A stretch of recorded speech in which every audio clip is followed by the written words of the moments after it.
So, yep. I'd like to call the Public Safety Committee meeting to order. If Chief Smith, you would please do the prayer, and I guess I'll lead us in the pledge. All right. Let us stand.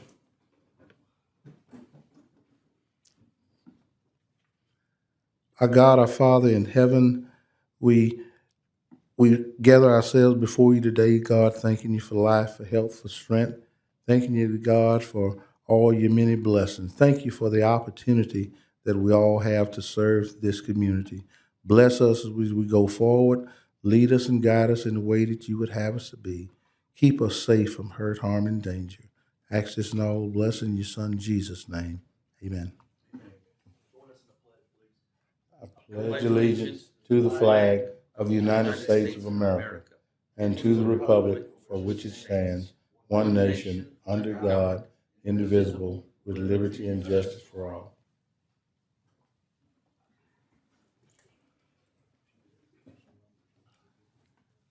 So, looks like for the minute I'm by myself. I'm going to go ahead and move. Well, we have public comments. Anyone? The agenda? Sammy?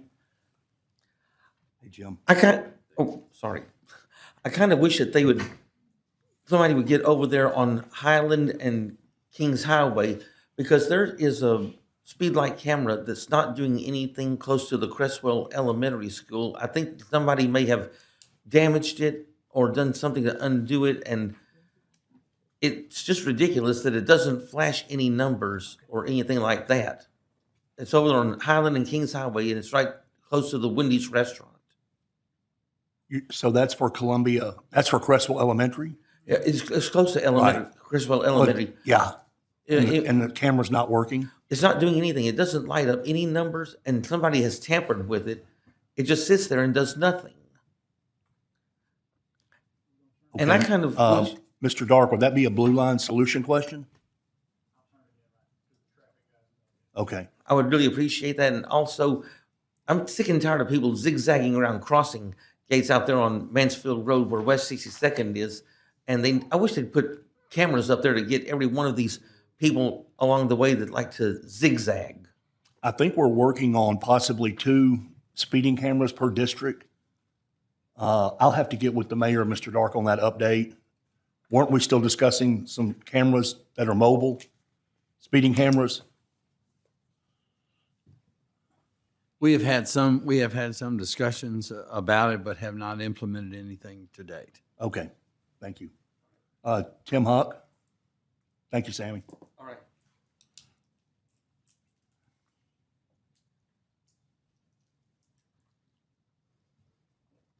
Had a hard time finding the place. Tim Hutt, 415 Spring Street, Shreveport, Louisiana. Since it's public safety meeting and we're discussing public safety, just a few issues, minor issues in downtown. Obviously stick to downtown most of the time because that's where I own the most property, or at least my most revenue. First of all, thank y'all, council, mayor, and police, for later in the evening sending the directive patrol into downtown to add to the staff that they already have. It does, it's very assistable. If you notice and probably look at the stats, you'll see directive patrol writes a lot of tickets and makes a lot of arrests, does a lot of stuff. Where the problem comes in is that they're there the least amount of hours and get the most and do the most work. If the officers that were downtown at the start of the night did the same amount of work and put forth the same amount of effort as directive patrol does, we would have a lot less issues. Our biggest issues that we're still dealing with is a perception problem, but it does actually turn into a crime problem, and it's large groups that are hanging out in parking lots and on the street corners and just areas that have no intention of going to establishments. They have no intention of patronizing anywhere. A large percent of these people have bottles of liquor, all the way up to gallon bottles, half-gallon bottles in their hands. So as far as the open container, it's pretty easy to see, to be able to do. As I speak to the police officers, a lot of them say the difficulty level in filling out the reports, if they make these arrests, that they're off of the street for an hour because they have to take this evidence down and turn it in and do this and do that. And so it's just not worth it. So they don't enforce the ordinances that are on the books. The problem is that, quite often you'll see some of these that are underage or this, that, and other. Again, the biggest issue is they have no intention of patronizing anywhere. So I don't know if if you can think about it, possibly a loitering ordinance that after a certain time of night that people hanging out loitering possibly could just be asked to move around. I don't know if that would be a lot of attorneys in the room that can come up with something better for that. But that's something we definitely need to get worked on for the perception and the image of downtown. The next problem we have, which is a major problem, is the homeless or the maybe even not homeless that are panhandling. They're very aggressive in downtown, and it's consistently getting more and more aggressive. And it seems like the last couple of weeks, we've gotten more and more of them down there. I can't walk from my car to the building without people asking me, and they know I'm not giving them, and I'm a jerk. And so if they're asking me, they're not gonna. They don't have a problem asking anyone else. And then the last, the building right next door to us that they just got finished going in and nailing up the door. There are some homeless people that are living in that building, and they've ripped the door back down. I think me and Marcus put it up one day. They've nailed it up a couple of times and they ripped it back down. But it's homeless guys. I watched them walk in and out of there yesterday, so I know exactly what they're doing. But it's homeless people. Spring Street? It's 400 Spring Street, but they're living in there, and so that's why they're ripping that door down. So that would be, Mr. Edwards, that'd be a property standards. Well, they actually came in and fixed the door, and then the people tore it down again. So it actually would probably be Police? A police issue because it's probably, the owners would have to make the complaint, but it's probably trespassing at the least. So is this the building Mr. Jackson bought? Yes, and they did fix the door, but someone already ripped it down. But I watched the guys do it. It's two homeless guys. Just so y'all have the insight on that. Really, those are just some minor suggestions that could possibly help with, again, perception's reality to people. And so when we got people who aren't willing to come downtown, and then when you do come downtown, and you see it, but every time we've had a big shooting or big fights, it's normally big groups on the street. You don't have, it's hard to have a mass shooting when there's only two people standing on the street. And every time there's a big issue, it's always with big crowds. And generally, these crowds aren't spending any money. They're not patronizing anybody. So they're not someone's customer. They're just looking for a place to hang out. And especially with the director of patrol doing a great job of clearing the parking lots on Juella and clearing the parking lot in Clyde Fan. Well, when they clear all those parking lots, unfortunately, these people head to downtown Shreveport, and then they end up there. So it's great. Unfortunately, what happens is director of patrol gets to chase people around all night. But maybe possibly, like I said, a loitering ordinance or something after a certain time at night could assist the police department, not necessarily having to make arrests, write tickets, have evidence, and just still run people off. Just a thought. Attorney Edwards, can you come up a second? And Chief Smith? We're a little bit off topic here, off the agenda, but Chief Smith, you've been to one of my locations on Marshall Street on more than one occasion to look at the situation with people outside. And you've explained to me, maybe city attorney can clarify this, that when they're on public property, it's not that easy to make them move around. That is correct. Anyone has a right to be on public property, meaning the sidewalk, as long as they're not impeding to a large degree someone else from being able to pass. They can stand on the sidewalk all night long, and there's no law that prohibits them from doing so as long as it's peaceful and orderly, and any other public space. What about actually in the street itself? That's a different case. But in the street, obviously you'd be impeding traffic and posing danger not only to yourself but to motorists, where we could, in fact, ask you to move out of the street. As a matter of fact, I believe there is a law on the book that prohibits you from walking on the street if a sidewalk is available. But just up on a private lot, no, so we don't have the authority without the owner filing a complaint of some sort, to Well, go there and tell I people. can't speak for Mr. Huck, but in my case, we asked them to leave our property. Our property, the parking lot abuts the sidewalk. You've seen it. Yes, sir, yes. So once the sidewalk is not from the building to you, Right, so they can legally be on the sidewalk and that we can't make them disperse. that's correct. As long as they're not violent or breaking the law in some other kind of way, they got a right to be there. What about playing music from their vehicle or drinking? We do have a noise ordinance that we can, in fact, enforce. Mr. And Edwards, we're- do we have a loitering ordinance?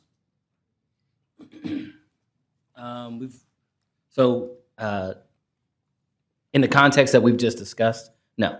In the context of being on public property, no.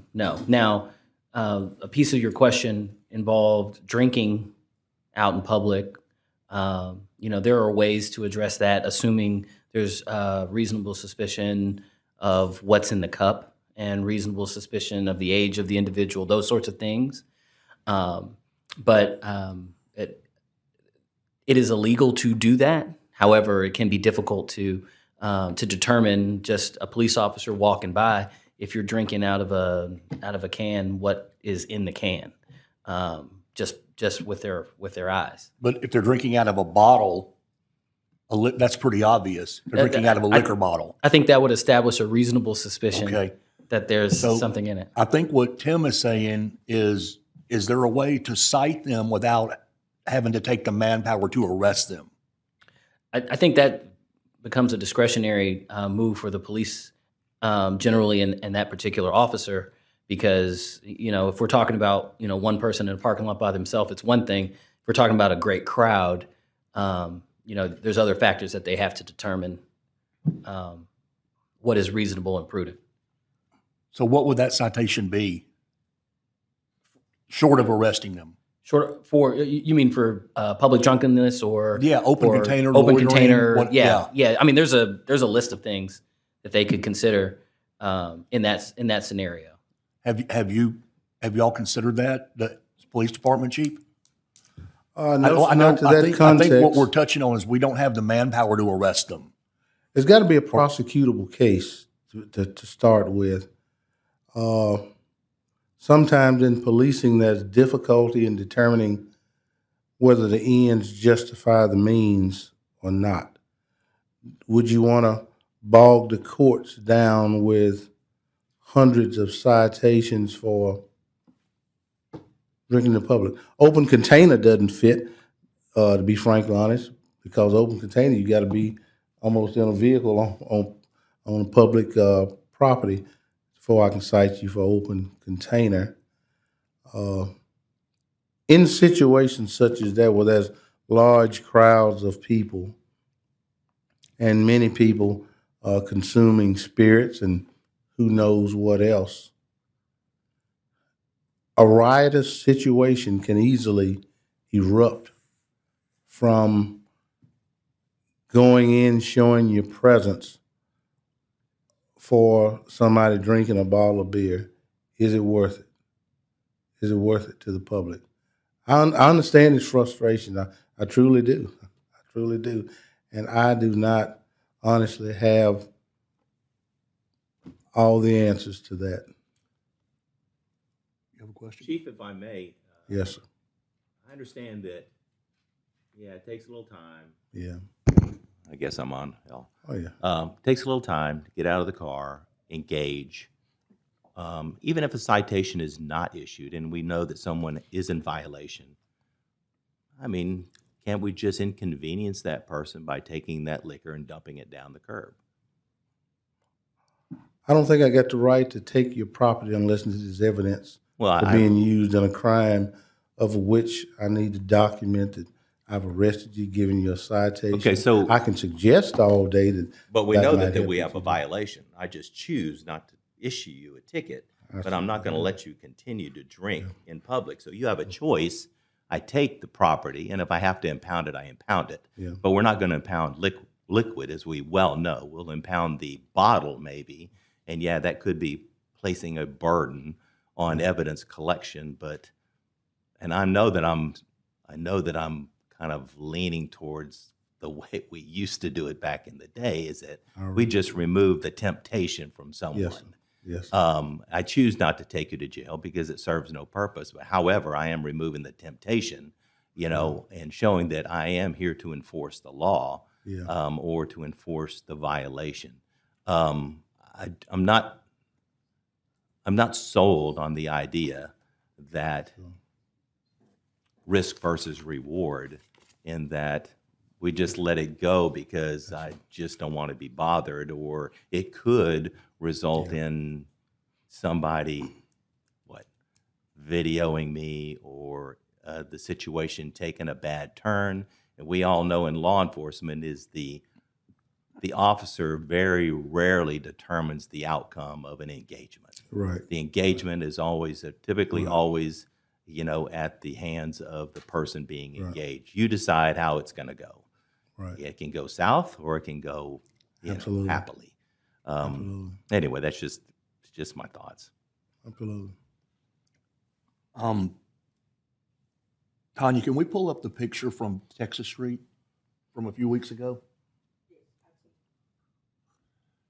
So I think what you're saying, Chief, is that if there's a large crowd, sometimes it's better, in your opinion, to let them, and I've never been a police officer, so I can't speak for this, to just let them have a drink, as opposed to, I think that you just phrased it, a riotous situation.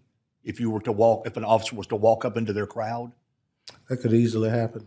Okay, so it's better just to, even though you see them drinking out of a bottle, it's better just to let them have open container than to try to disperse the crowd.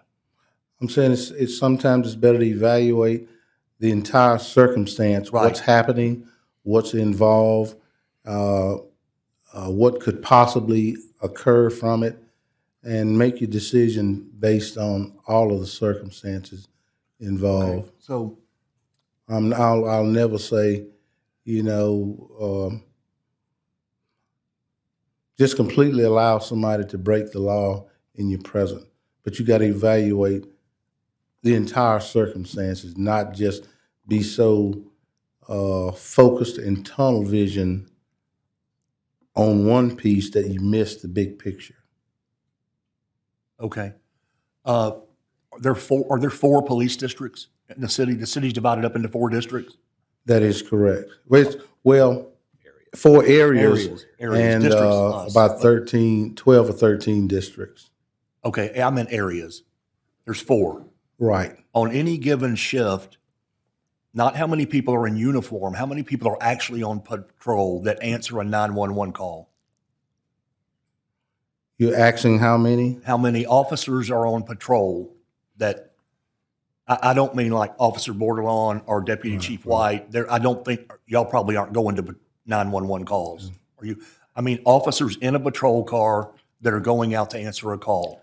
No 2 nights are the same, and I would say per area, it could vary from 8, 9, 10, or even more Per area? Per area, Okay. per beat. Is that considered a minimum required staffing or suggested staffing? Minimum. In some cases, yes. In some cases, no. I don't recall right off the top of my head what the minimum recommended staffing is Recommended, yes. for each particular patrol district. That was based on a study that was done by a professional, Mr. Belmio, about 15 or 20 years ago, and there has not been a outside staffing study done since then. So it's a lot more based on recommended staffing than just I need, 3 or 4 people per area. But to safely say, around 2 to 4 people per beat is, and you're in the range. Per and area. It varies, no, per beat. What define a beat versus the area? Downtown is Police District 13. Okay, So there's 12 other districts.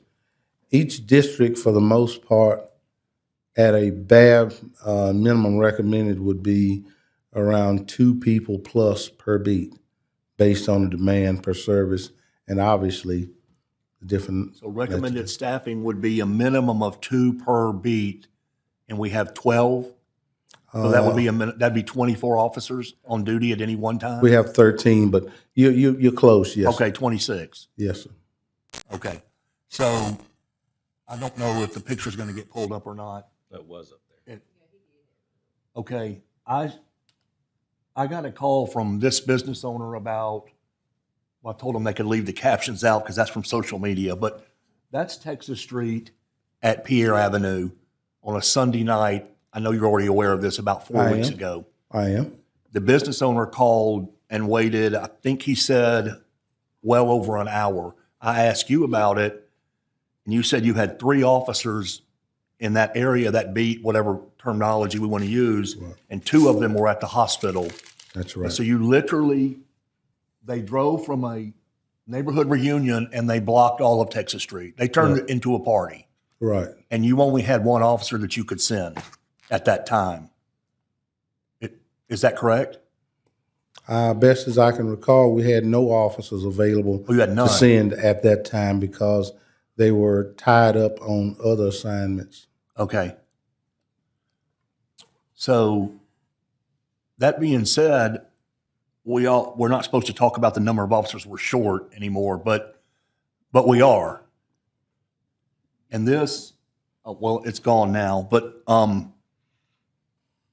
I mean, I don't find this acceptable.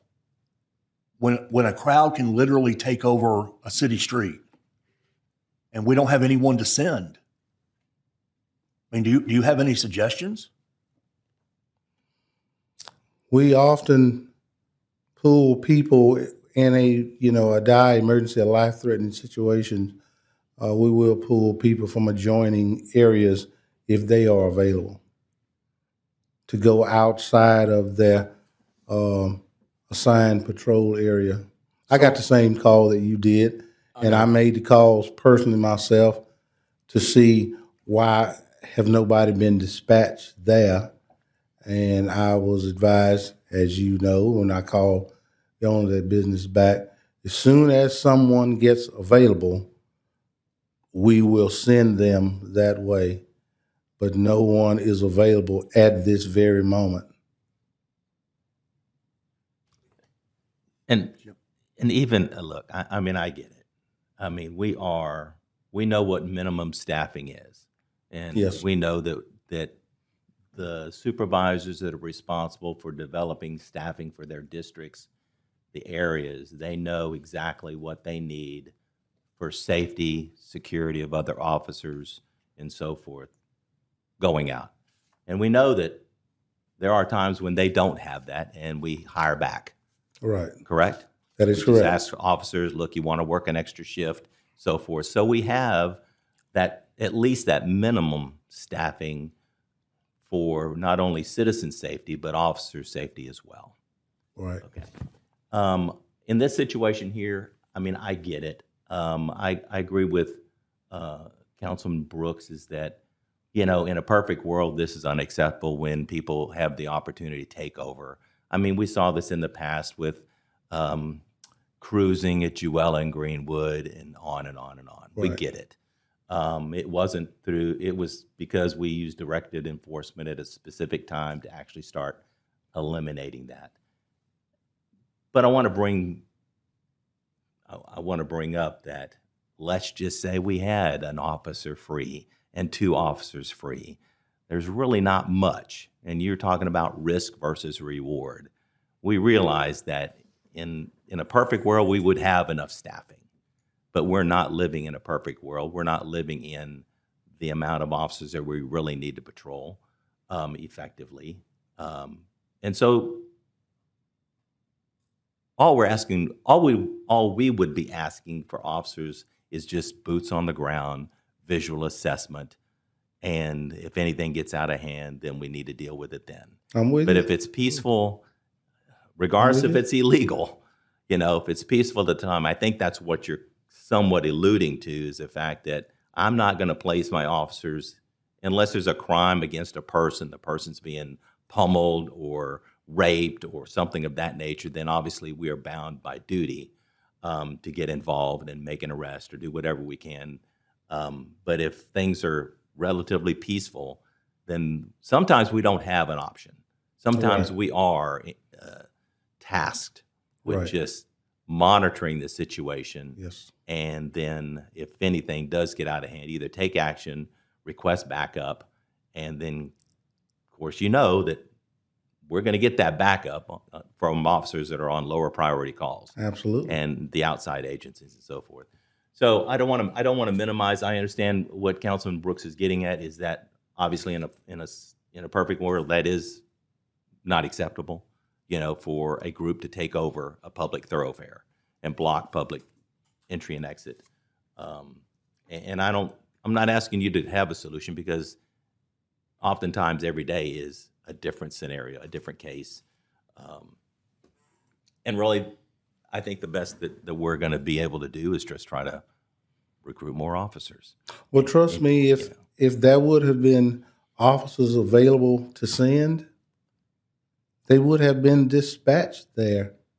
Trust me, they would have been. Now, And- my understanding is at some point, officers were finally dispatched. Is That's that exactly correct right. for this night? As soon within, I'll bet you, 10 minutes, 15 minutes after he and I talked, officers became available.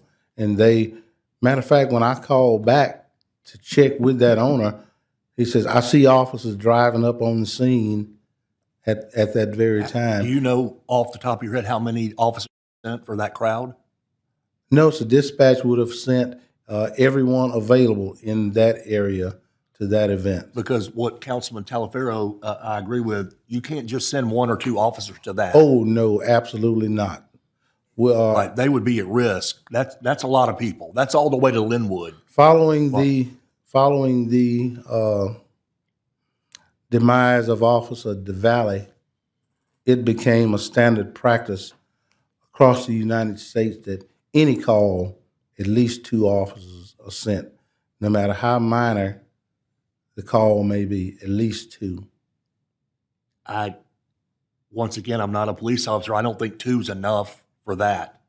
Absolutely not. I don't know how many you finally dispatched, but that's a lot of people. Yes, sir. Oh. And it's difficult to understand and accept sometime when someone is in need of police service that no one is standing here available without something to do and can be at my beck and call before I hang up the phone. That's hard to realize when you need help and help is not there. I truly understand. But the reality of it is, the majority of the time, there are calls holding, waiting for the next available person to go. And Councilman Talaferro, you brought up a great point. I cannot recall a shift, hardly, and I wonder if you guys can, when about 2 hours prior to a shift ending, all of our shifts, that the duty lieutenant doesn't have headquarters to get on the radio and says, we have openings on the next shift. If anyone want to work overtime, call the duty lieutenant on every shift. But here's the fact of the matter. Whether someone takes that call or not, we're still going to be there with what we have to work with and do the best that we can. And unfortunately, these were one of those incidents when it did not have a surplus of people that were not tied up on something that I could send. I don't think there's an officer at SPD that can truthfully say, I cannot work overtime because overtime is not available. The fact of the matter, you can work all the overtime you want 24/7 on any shift. And, I thank the administration for keeping my budget at the point where we can afford to pay. I don't have to, not let somebody work because we don't have the money. So at the last meeting, Public Safety Committee meeting, I asked you about total manpower, and I think you gave me a number of 431. Right.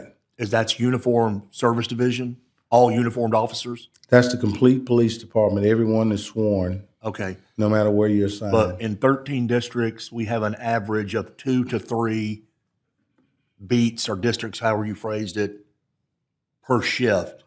So out of 431, we only have roughly 30 to 36 working in a patrol car at a time. That is generally about a minimum per shift. Right. And you have 3 shifts a day? Actually 6. Shifts overlap about 2 hours. Is that what it is? They overlap 2 hours. So just theoretical, you may have a shift come in at 5 o'clock.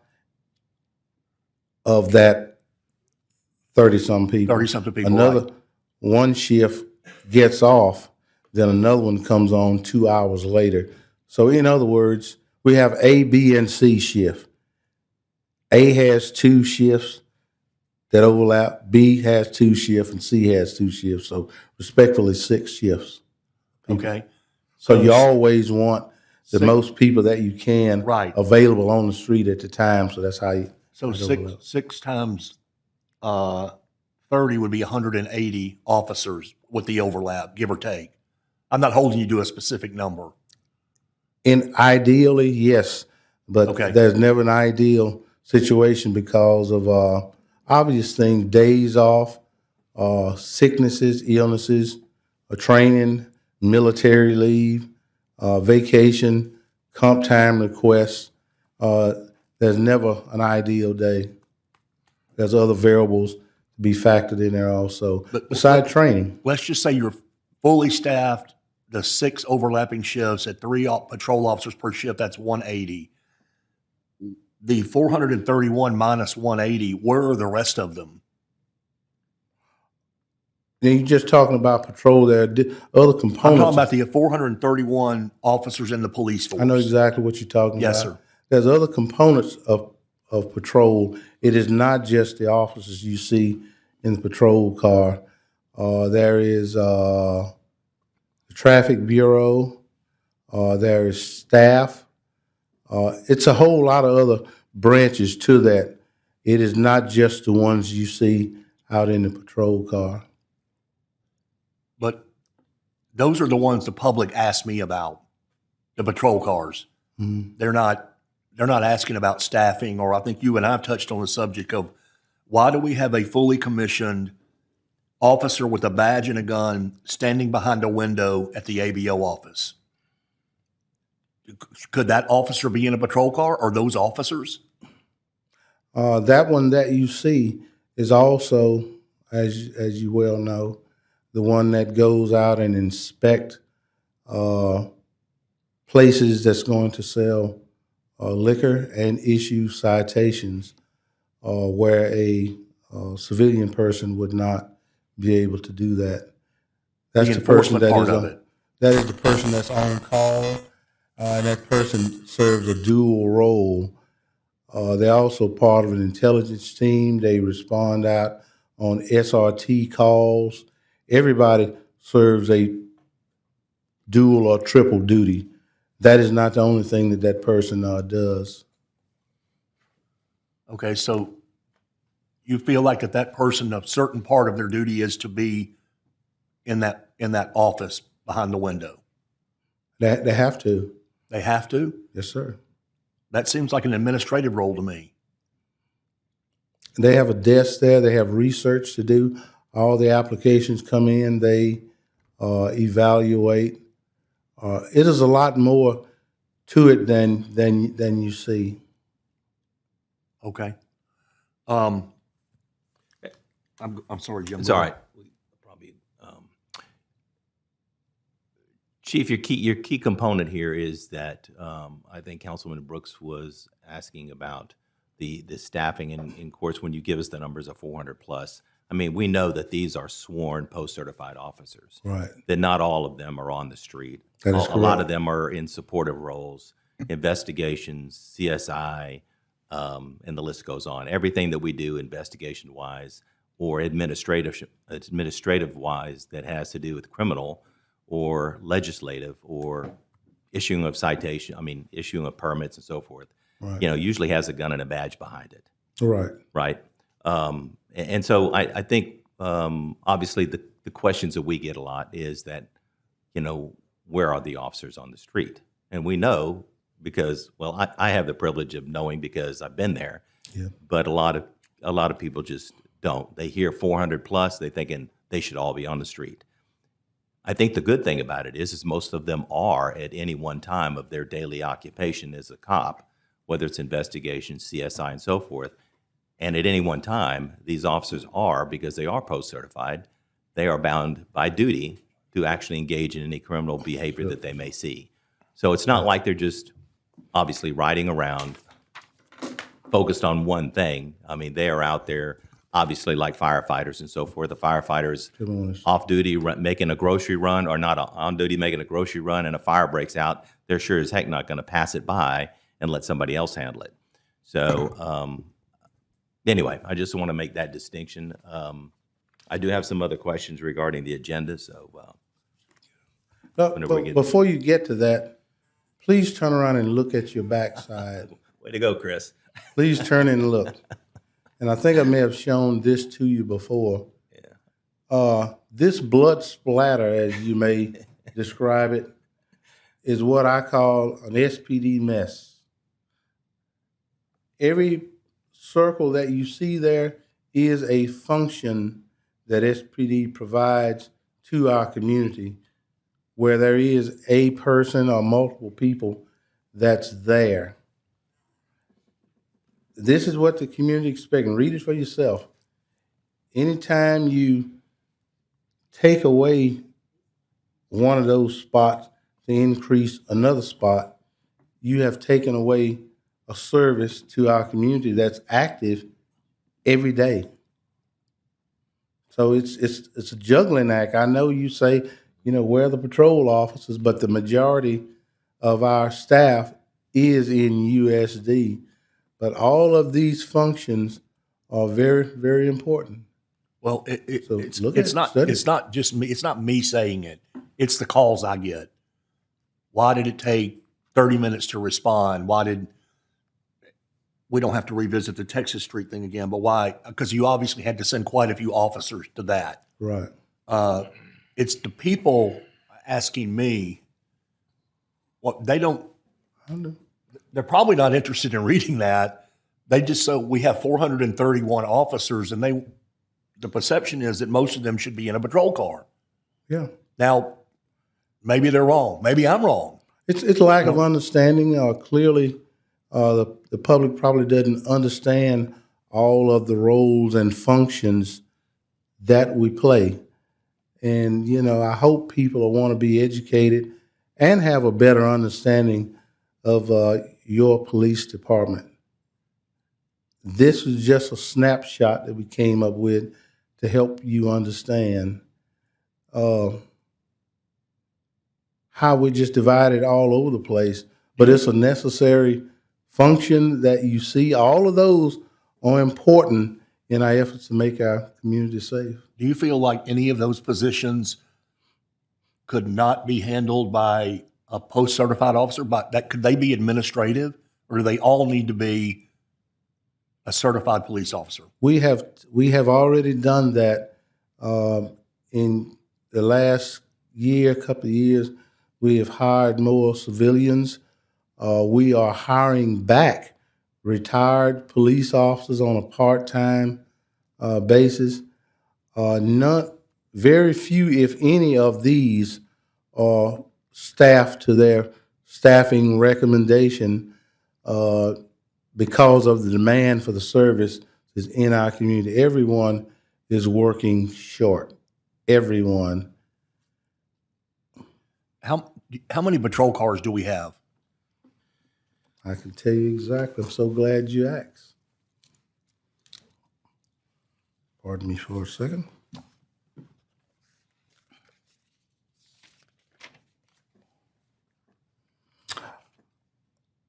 Our fleet consists of 484 vehicles. In Patrol Division, there are 266 marked patrol cars, 266? 266 to 288. It varies from one week to the next. Why does it vary? Because they're in the shop? Accidents, Accidents, going okay. out of service. We generally, we lose quite a few vehicles that cannot be repaired to accidents. And our numbers begin to trickle backwards because we replace a portion of our fleet, every 2, 3, 4 years when we, pay off our equipment package loan. But generally, we're not going ahead. We're still behind because it's not a one-to-one deal. If we have a vehicle total off today, that's one number comes out of our fleet. That vehicle will not get replaced until 2, 3 years down the road. And there's a good chance that it may not get replaced. It just replaces another one that is aged out. But in USD, Uniformed Services Division, there's about 266, 280 or better marked patrol cars. Okay, and that's out of 484 vehicles total. Did you say you had 484 total? That is correct. So where are the other 200? Are they all unmarked? No, sir. In our fleet, that is motorcycles, trailers, boats, all kinds of things. So our entire fleet does not consist of just automobiles. Okay. So when Unmarked, you say vehicles, you also mean motorcycles? it could be anything that's registered as a vehicle in our Okay. fleet. Unmarked in USD Uniformed Services Patrol, what you're talking about, there's about 22 unmarked. Okay, 116 of those 266 are home storage units. We started a home storage initiative several years ago, and it's a big investment, but it pays off in huge numbers. We have about 40 officers right now that live in the city limits that have filed their application, let it be known that they are eligible for a home storage unit. And these are marked units that you see they take home to sit in their driveways that we're not able to fulfill. About 40 officers as of today. A service life to one of our vehicles is around 150,000 miles. The year, the make of the model of the vehicle ain't as concerning as the service life of it, which is around 150,000 miles when it's costing more to keep it functional than it is to get rid of it. Mm-hmm. A patrol car, a pool car, which is one that one officer gets out and another one gets in, or at the bare minimum, that vehicle may sit a shift. A B shift officer, day shift officer gets out of it, and a graveyard shift officer gets in it. We call it a pool car. Pool cars they service life in about 3.5 to 4 years. They'll have that 150,000 miles or better. That's when, for practical purposes, as I said, they're getting unsafe to drive in a pursuit situation, and the maintenance costs got up. Home storage units, what we did a few years ago, assigning one person for a vehicle. As of today, we are getting 8+ years of service out of that vehicle, twice as much before it reach its service life. Because they take it home and it's not driven for the rest of the day or the night. That's exactly It right. takes longer to put the miles on it. That is exactly right. Maintenance is better.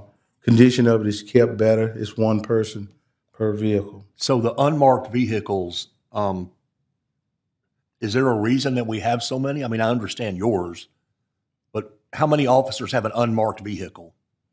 There's 22 assigned to USD, and the rest of the department, pretty much everyone in undercover, obviously, has an unmarked vehicle, and investigation has an unmarked vehicle.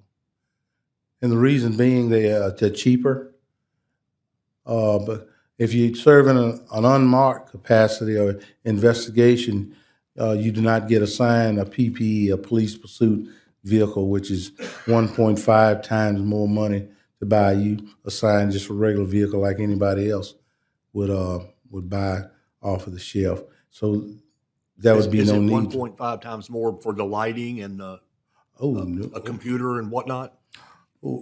A Crown Vic, not Crown Vic, I mean Explorer. Explorer, yeah. For what we're using right now. That Explorer would be a little over $60,000. It'll have $10,000 worth of equipment upfitting to do to it, and another $10,000 for technical support to go to it. So you're talking a little over $60,000 or better for the vehicle. So if it was unmarked, it would be 40. Absolutely. It would be the same Malibu that you could go to Chevrolet and buy, but we get them off a state contract, so the pricing is a little bit different. Okay, I'm gonna jump around a little bit on the agenda. Substations. Yes, sir. I know we have two. I think one's already being in the process of construction on North Market. We have another site on Monkhouse. Yeah, I'd like to defer that. Shelley sent me something in anticipation of what you might ask. The one out on Monkhouse, bids are scheduled to be open September 17th. They're waiting on the last little bit of plans on the one on North Market before it can actually be put out for bids, but it will be shortly thereafter. There Okay. also, the work on the traffic building, which is also out at Monkhouse, I believe, is supposed to be done around the end of October.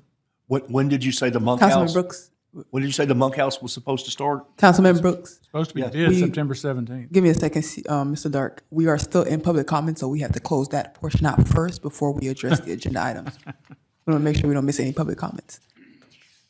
We're still in public We comment? were doing public comments when Mr. Huck came in and you asked Chief Smith to come up to speak on the Oh. various matters. So what do I need to do now? Just make sure we have no more public comments before we proceed with Are the there any agenda more items. public comments? Okay, now you can continue. Thank you. So, Mr. Dark, Monkhouse, the substation's going to start or be open when? The bids are supposed to be open September 17th, The bids. yes. Okay. And then So, fairly shortly thereafter. I mean, normally that would say construction start around the end of the year. so the bond before Councilman Talaferro and I were on, well, before any of us were here, was passed for a new headquarters on Texas Street Yes, sir. and 3 substations. Is that what the vote was from the public? Yes, sir. The third substation, what are the plans for it? I think they are all tied up in a couple of things. One, how much the bids end up being for the 2 that we have now. So we see what we got left. But the bigger issue is trying to make sure that we have enough money one way or the other from the bond or from other sources to find a way to finish both them and the police building. So Right if- now, there's not enough bond money to do that. We're going to be working on trying to find different ways to do that, and we'll know how much we need when we see what Substation 1 and Substation 2, And of costs course, the headquarters. and of course, yeah, That's going to be the most expensive, I'm assuming. yes, sir. Okay, so it sounds like we're about to get into a Ninth Street situation. Not going to Let's let it say- get there. I'm sorry? We're not going to let it get there.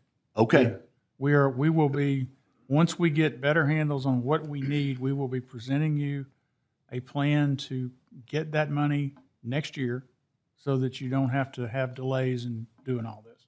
okay, because as of right now, there is not a substation plan for Southeast Shreveport. No, sir, there's not. And we're not going to know what we've got until after we see the bids on Monkhouse and North Market. Then we'll know what we know. We've also got 2 fire stations to build that we're probably about $500,000 short each on.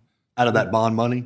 So we are trying to come up with an overall plan for you, and we should have something to say to you sometime next spring about kind of where that's going. But we have a way we believe to make sure that we don't get into a Ninth Street situation So where the work doesn't have to be held up. the plan as of today is still the new headquarters and 3 substations. Yes, sir. And I guess what you're saying, if the bond money's not enough, we're going to figure out where to get the money? We're going to try to present you something that will give you a way to get it done. Okay. All right. I'm sorry, go ahead, Jim. Yeah, so, Mr. Dark, so one of the questions that I get asked frequently is that obviously people are very interested in seeing obviously results from the money that they approved for us, and they're looking at the clock going, well, it's 2.5, 3 years or whatever it was. I forgot when the bond was even proposed for the police. Right at the police end of station. 2021. 21, okay. So it has been quite a while, and I know we've been taking care of a lot of other issues within this administration. And their question is that, well, were the numbers skewed and we just didn't ask the public for more at the time? Or are we dealing with cost overruns immediately? Or was the data that we were presented as far as asking the citizens for their approval on the bond money incorrect? I mean, I don't have an answer. I just know that I kind of reassure them that these buildings that they approved will get built. I'm not saying that they're going to be using the bond money that was originally, the bond money is going to be used. I'm just saying that we're going to probably have to go in addition to the bond money to construct what we actually told them we were going to construct. And we are still on track to bid the big police building sometime next year. We will have 2 substations under construction next year. Okay. We will try to figure out what to do with the 3rd one and where we can put it and how much we can afford to spend on it. And then we will be coming to you to talk about, okay, we have a gap of X. Okay. Here's how we think we can bridge it. You're going to have to approve some things to do that. We've got a couple of ideas that we're working on, and we will end up, vetting them and coming up with the best one we can. But you're not going to be able to build them a police headquarters for $27 million. Agree. I mean, I'm not even going to attempt to speak for what the thoughts were of the people that put the 21 bond issue together, because it wasn't here. And I know that the chief and Shelley and other folks were not as involved as probably they should have been in the cost estimating and the vetting of what that might be. We're just we are trying very hard to not do what happened on Night and what's happened on a few other things, but Night was the one that was the most, egregious example. And I appreciate you saying so, which is the reason I asked it to begin with, so our viewers could actually have it articulated as you've done, and I appreciate it. Thank you. Okay, thank you. Chief Smith, I have a couple of questions for Deputy Chief White. So can we put up the drone footage?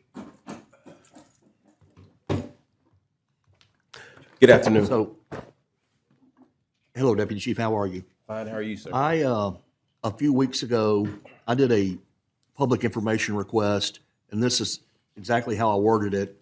LaTanya put it in for me. All security cameras and drone footage from downtown Sunday, May the 5th at 10 p.m. until Monday, May the 6th at 5 a.m. Yes, sir. You sent me you brought a flash drive with 4 videos. They're roughly 45 seconds to a minute. They are from about 9:20 to 9:57 p.m. on May the 5th. I asked for 10 p.m. to 5 a.m.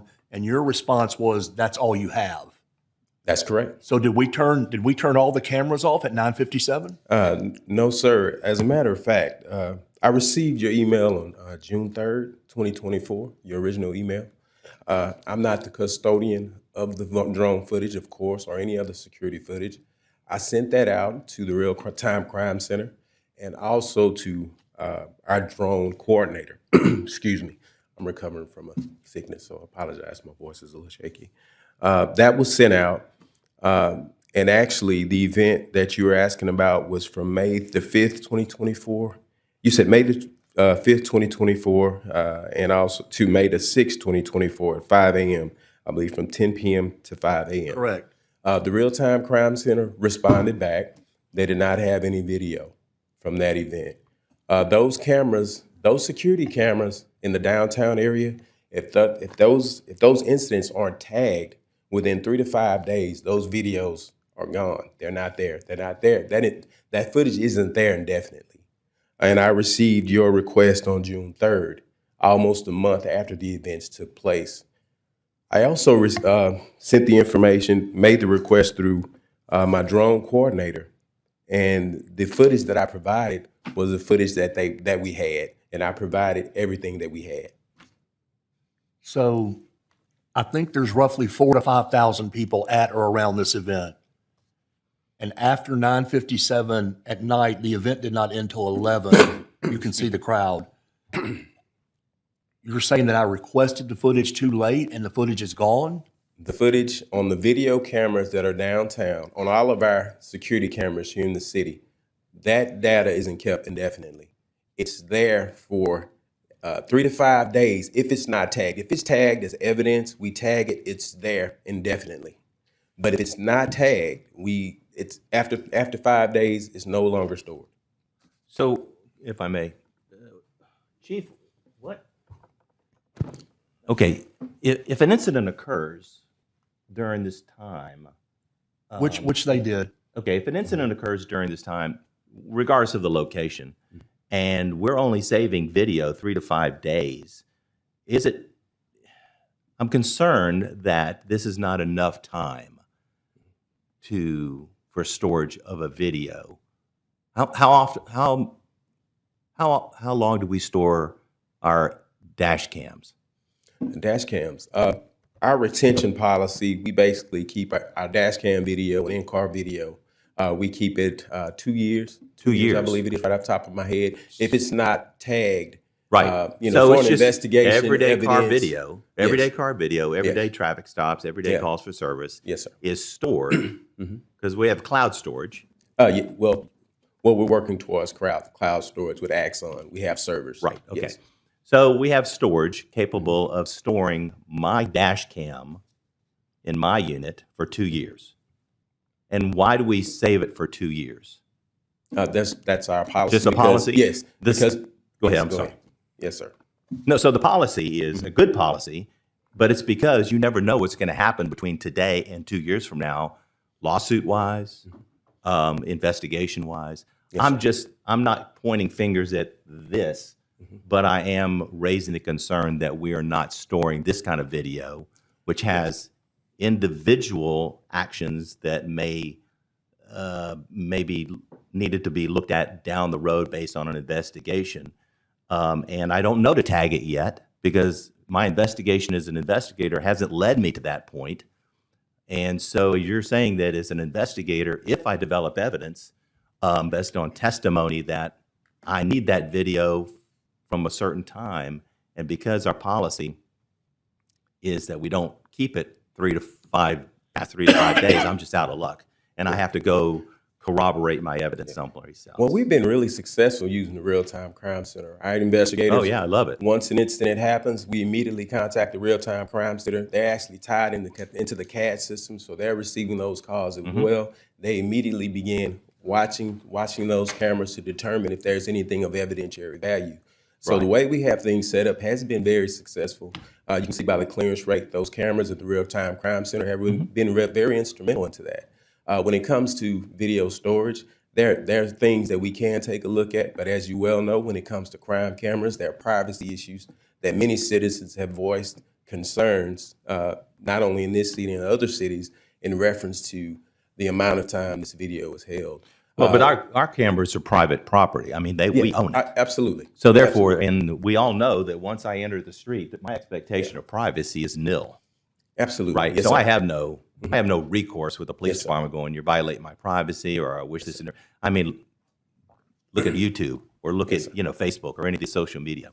Yes, sir. The only thing I'm piggybacking off of this is that I would like for y'all to take a look at that policy. Yes, sir. And maybe extend it and speak with the investigators. I don't know. Whatever you do, I'm not micromanaging it. I'm just saying that 3 to 5 days, with an event that we just had, Doesn't seem like doesn't enough. seem like a reasonable amount of time to to trash a video when I don't even know what may lie there. I'm just saying, Absolutely, that's something we'll. You So get it. We'll definitely along have that conversation. line, Councilman Talaferro, the police policy, the ordinance is that a bar or a restaurant has to have video storage for 30 days. That's required of everybody that has a liquor permit in the city of Shreveport. And if you don't have it 30 days, you don't pass inspection by Corporal Glass Bradley or Christina Blue. But you guys only have to keep it for 3 to 5 days? I don't understand that. Yeah, that's well. When you talk about storage and you talk about over 1,500 cameras that are in the city of Shreveport, of course, that's going to be some additional costs there when you store video longer. Well, And those are conversations that we every can. night. I don't mean There's- tonight at 4 in the morning downtown because there won't be anything going on. I mean a festival, an event that has 4 to 5,000 people, and we have no stored footage after 5 days. Yes, sir. Okay, I definitely think we need to visit that. Yes, sir. Other than the drone video that I did provide. But that We all did have that. all that ended at 9:57. I got no video after 10 p.m. Yes, sir.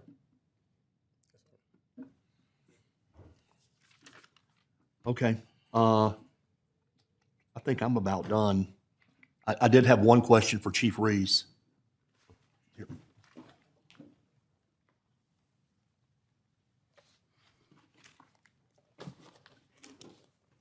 Councilman Taylor, do you have anything?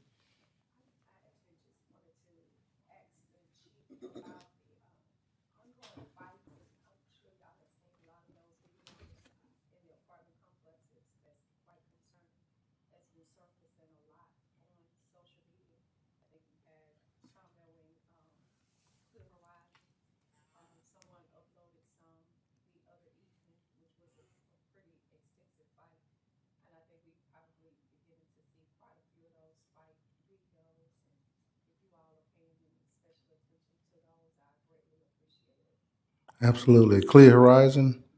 Yeah, absolutely.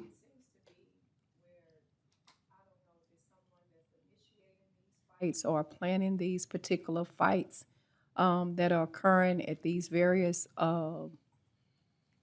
some have been occurring on SPAR parking lots at City Park, some have been occurring in the apartment complex, and it looks like they're setting these particular fights up to happen.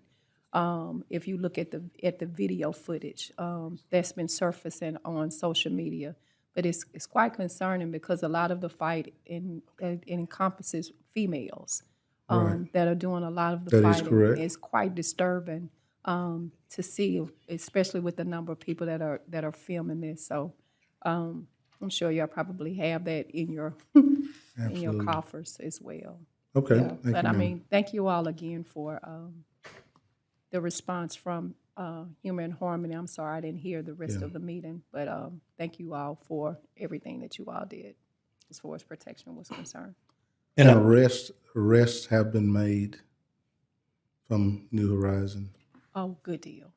Good. I would, Chief Smith, if you wouldn't mind staying for a second, I'd also like to comment on Humor and Harmony. Yes, I went downtown all 4 nights, yes.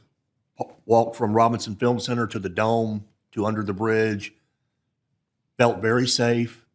It was a wonderful event. And I'd like to also give a special shout out, I guess, for lack of a better term, to Sheriff Whitehorn. Yes. Lots of assistance from the Caddo Parish Sheriff's Department with you guys. Very you. well coordinated effort. Yes. Thank you so much. So I don't want you to feel like, I'm calling you up here I have some questions, and that footage for 3 to 5 days does disturb me. That's not a lot of time to keep footage of an event that large. And I know there was some huge fights after midnight, and we can't look at them. Right. So that's something I guess we need to talk about. We'll reach out to Fusus, which is our carrier, and see what additional storage would be. But just, like I said, keep in mind, we have 1,588 camera feeds coming into RTC, and here long, almost before the month is out, that should crest at 1,600 from other companies who has obligated That. But I only a lot asked of for, digits. I asked for a very specific area. Yeah, You're talking 1,600 citywide, that is correct. right? What you already know, what I requested. Absolutely. Councilman Talaferro, I think you have something. Yes, sir. Yeah, Chief, we're gonna kind of end this kind of on a positive note. Not that the other stuff was negative. I'm really interested in how our recruiting efforts are going. How many classes were We, projected for? I think. Do we have any coming in this year, or is it all about next year now? No. Okay, because I think we got some We're, more coming. we're ramping up. We're having, as you know, customarily, there's only been 2 academy classes per year. We have compressed it, and now we're doing 3 per year. We started an academy class 2 weeks ago with 17, and we're standing at 16 today. And they are recruiting to start another class, I think sometime in November toward the end of the year. Now, is the majority of those officers ours, or is that? Oh, No, that's all ours. that's all us. Yeah, That's a good it's thing. 3 or 4, some from other outside Sure. agencies, but 16 are for SPD. Okay, and 2025 boots on the ground. Boots on the ground, we're hoping to, it's our intent to add at least 50 more, at least. Okay, good How deal. many? At least 50. 50. 50. That's a good deal. Yes, sir. And you know, the Do hard you think that's achievable? I do. But that doesn't necessarily mean that I'm going to jump ahead 50 people because people are going to transition Retire out and during the whatnot, same time period for some reason or the other. And how about the pre-academy cadet program? We're going to continue that? Absolutely. Seems to be pretty successful. Going well. Going well. That's enabling us not to lose people between academy classes to somebody else. Kudos to whomever, came up with that. It's always Absolutely. a good retention tool before they even, get sworn in. So Absolutely. I appreciate it. Thank you so much. Absolutely. Thank you. I have one quick question for Chief Reese. Chief, can you He tell us sort of- where our Bearcat is? Ma'am? The Bearcat. The Bearcat it's in the pipeline to get built. One of our pieces of equipment will be here Thursday, Okay. and we're looking forward to that. Our manufacturer has shipped it. We'll take delivery Thursday, and I'm looking forward to bringing it out here, taking all of you up so you can put the rest of it together from there. Okay. All right. Thank you. Chief Reese?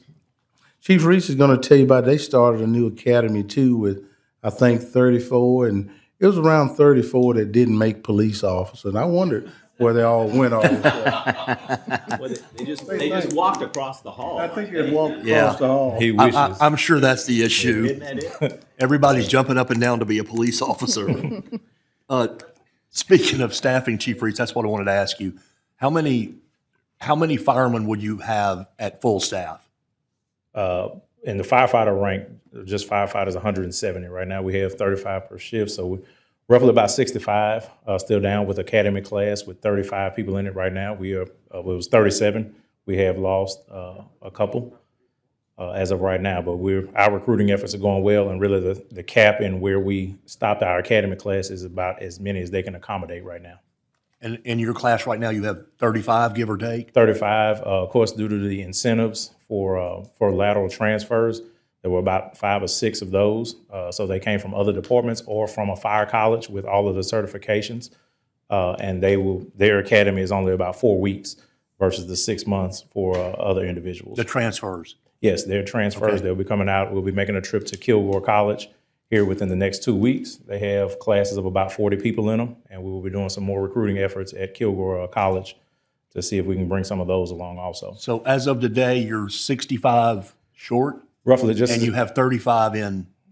correct, just at the firefighter rank. We still have divisions that are short. Our Fire Prevention Bureau, our Training Academy, our Communications Division are also short of individuals. Many of those divisions, the firefighters or the operations division feeds into those. So if I had to include those, I would say we're roughly about 75-ish short. Okay. And is there anything as a council or an administration we could do to I'm guessing your answer will probably be more pay. Right. Is there anything we could do to increase No. to get you up to full staffing? No, it's going to be mainly due to us and our recruiting efforts. There are some things that we're trying to do, and I want to encourage you. Everybody does not leave because of pay. When you have people that have 35 plus years on the job and they're not looking to move anywhere, younger guys get frustrated and they begin to leave and go to places like Texas, the oil field, and places like that. So actually, it's not all pay. And then some departments in Texas, of course, while they pay more, there's a decrease in workload, and we just don't have that in the city of Shreveport, answering roughly about 50,000 calls. But we also attract a lot of people that want to fight fire and want to make those EMS runs. Where they get frustrated is when they get bottlenecked into a seniority system and cannot promote. Okay. Thank you. Yes, sir. Yes, ma'am. I know in working with you and Chief Smith that we're still working on the unified database for our special needs population. Do you know where we are with that? Not right now. We'll check with. We have a big meeting tomorrow, communications meeting with AT&T FirstNet, and a lot of those communications directors will be in the room on tomorrow. A lot of that is going to require a database to be able to put it in. So Cat 911 is kind of the contact for a lot of that. So I will be opening that conversation up again with Mr. Tommy Mazzone from Cat 911. Okay. If you need anything from me, let me know. Okay. Your boat ride is still waiting. My boat ride is still soon as waiting. it gets My boat cooler, is here. yes, we're allergic to heat. So as soon as it Correct. cools down, we'll be ready to roll. Correct. And all councilmen are invited to the boat ride on our new rescue boat. No fishing. Can I drive it? If you have a license, we'll talk to pilot's license. and we'll talk to risk management about that. Okay. Well, I think I'm on that committee. I'll just get that one passed. Gary, you come on out there with me. Thank you, Chief. I need to get a motion to approve the minutes of the April 23rd, 2024 meeting. So move. Second. Second. Do we vote now? Aye. Aye. Oh. Approved? Okay, then I believe we're adjourned. And I'm going to give Councilman Green his gavel back.